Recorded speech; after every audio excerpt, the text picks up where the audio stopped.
I'm going to start by talking about a politician in Alberta. Now, her name, I believe it's Tanya Furr, and if you don't know, Alberta's gotten in the news a little bit around here in Canada lately. They had a big, massive teachers' strike.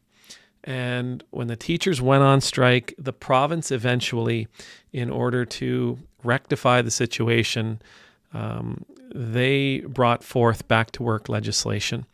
And they basically wrote into law that the teachers had to go back to work. And many people in Alberta are very, very upset by this. Not just teachers, but union members are very, very upset by this because the government was saying, we don't care about your bargaining rights. We need you to go back to work. We have kids that are out of school. We have parents who are struggling with childcare, and we have kids that are going to be graduating. We have there's all kinds of different reasons that they gave that they said, we will negotiate with you and at some later date, but right now this is the way it is, and this is the deal. This is, and then you got to go back to work. So, some Alberta members of Parliament, members of their legislature, they've been getting a lot of angry phone calls, and they've been getting a lot of angry emails, and they've been getting a lot of feedback from their constituents. One of those legislators is someone by the name of, as I mentioned, Tanya Furr. Now, Tanya was caught on somebody's voicemail. She called this person and she said, "Hi, this is Representative Furr. This is your member of the Legislative Assembly, Furr, and I'm calling you to let you know that I did receive your message, and I heard what you had to say, and we're going to take it seriously, and we're going to pass it on." It's a lovely message, actually. She's really quite good, right? She really quite personable, and apparently, like, a lot of people on X who are commenting said she's a lovely person. However, when she hung up, it didn't hang up. And hilarity ensues, right? Like, you can hear her talking to her assistant about, well, I called this guy and he was this and he was that, and I called, but he wasn't answering. But I can't tell if it's his number, maybe it's his partner's number, or whatever the case might be. I can't remember how it goes. And then she says something to the tune of, I have to call this next mother. It's on the screen. And this got to a journalist. I believe the journalist was the next person she was supposed to be calling. Kind of sounds like she's calling him a mother, right? I don't know if she was. I have a feeling she was just being flippant with the person working in her office with her. Maybe she's just making a joke. She came out and apologized.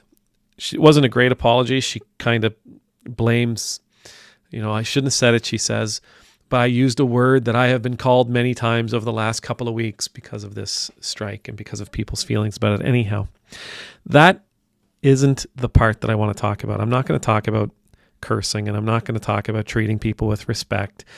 I think, you could find a message in there for sure. And you think you could say, well, you really shouldn't speak so disrespectfully about your constituents. They're the people that put you there.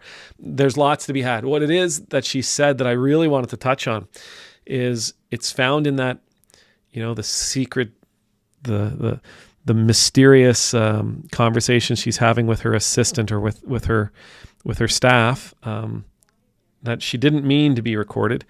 She says something along the lines of, he says he's one of ours, but I don't know. Right? He says he's one of ours, but I don't know. So she's talking about this person that she just called. He says he's one of ours, but I don't know. So meaning that I took the meaning was, in his message to her, he must have said, I voted for you, or I voted for the premier, or I voted for your party, something that gives her the impression that he believes he's on the same side, or that he has said he's on her side. And that's the thing that in this whole thing that gets me. And I haven't heard anybody else talk along these lines. Why do we think that it's us versus them? That's a really, really unhealthy way for us to go about being a community, for us to go about being a society. It's a real problem when we don't see our neighbors for what they are, but instead we've divided up our community as ours. But instead we've divided up our community as ours and theirs. They're one of ours, so we treat them better. They're one of theirs, so to hell with them. They're one of ours, and so we owe them something. They're one of theirs. We don't owe those people nothing. We don't have to listen to them. They're full of it. They're wrong. They're bad. They're whatever other adjective you want to add in there. It's not a good way for people to go about life. We are all in this together. Regardless of who you vote for, we are all in this together. If you are an elected official, your job is to look after your constituency, not your voters, your constituency. That includes people who live in your neighborhood and don't vote for you. That includes people who live in your neighborhood and don't vote. That includes people who live in your neighborhood who may not be citizens. That includes people who may have just moved into your neighborhood or who may be moving out. An elected official has a responsibility to take care of everyone inside their constituency. When I first got into ministry, I had an interview with my bishop, and he was trying to get a sense of my expectations of ministry and where I might be happiest going. And he said, if we sent you to a small church of 50 people, how would you feel about that? And I said, well, how many people live in the community? And he said, well, about 2,000. Then I said, then I have a parish of 2,000 people. I don't have a parish of 50 people. I have a parish of 2,000 people. My responsibility isn't to the people that come into the church. My responsibility is to the people that come into the church and the people who live in the community around the church. My parish, this geographical area that I call a parish, that we call a parish, that we recognize as a parish, is filled with human beings and creatures. It's my job as the rector of this parish to look after them all. There's no, oh, geez, those ones are Catholic. I don't need to worry about them. Oh, those ones are Baptist. I don't need to worry about them. Those ones are Pentecostal. I don't need to worry about them. They're not one of ours. They're one of theirs. It's not how it works. I'm supposed to be here as a minister of God. I'm supposed to be here for everyone. There's no value to this us and them nonsense. There's no value at all in looking around and saying, oh, they're one of theirs. They're not one of ours. I mean, I guess there's a value from the perspective of you can make sure you don't waste time on people who you don't feel are worthy. But is that how we're supposed to be as Christians? Are we supposed to see our neighbors, some being worthy of our time and resources and some not being worthy of our time and resources? I'm thinking maybe this is part of our society's issue right now. We've bought into the idea that some are better than others, that some are more valuable than others, that some are worthier than others, that there are some on our side and there are some on the other side. No. At the end of the day, we only have each other. And the more divisions we place between us, the fewer resources we can count on.